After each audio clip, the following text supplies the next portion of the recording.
Le 7 juin 2009, le Gabon enterre son président Omar Bongo. Autour du cercueil, la France-Afrique est réunie. France-Afrique, une histoire vieille de 50 ans.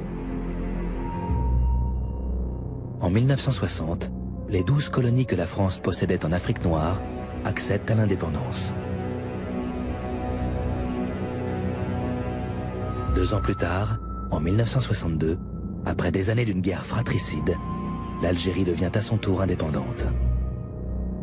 Entre ces 2 événements majeurs de l'après-guerre, un point commun, le pétrole. Pétrole du Sahara algérien définitivement perdu par la France, pétrole des anciennes colonies françaises récemment découvert.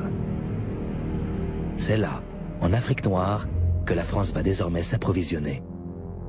Mais le général de Gaulle ne veut prendre aucun risque. L'obsession pétrolière sera constante tout au long de la carrière du général de Gaulle. L'indépendance nouvellement acquise de nos anciennes colonies ne doit pas être un obstacle à la sécurité de nos approvisionnements énergétiques. C'est pourquoi, sous la haute autorité du général de Gaulle, 2 hommes issus des services secrets de la résistance vont mettre en place un efficace système de contrôle de ces nouveaux États qui va, au fil des années, prendre le nom de France-Afrique. Jacques Foccart et ses réseaux d'influence nomment, contrôlent, protègent les nouveaux présidents africains dévoués aux intérêts de la France.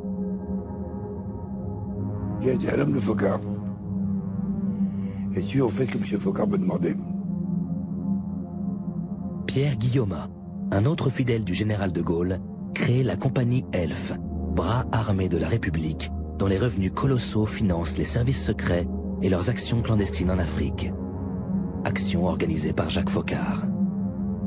Notre politique était très claire, c'était la défense des régimes en place. Nous étions impliqués directement, si vous voulez, dans l'évolution de l'Afrique. Ce système perdure sous les présidences de Georges Pompidou et Valéry Giscard d'Estaing.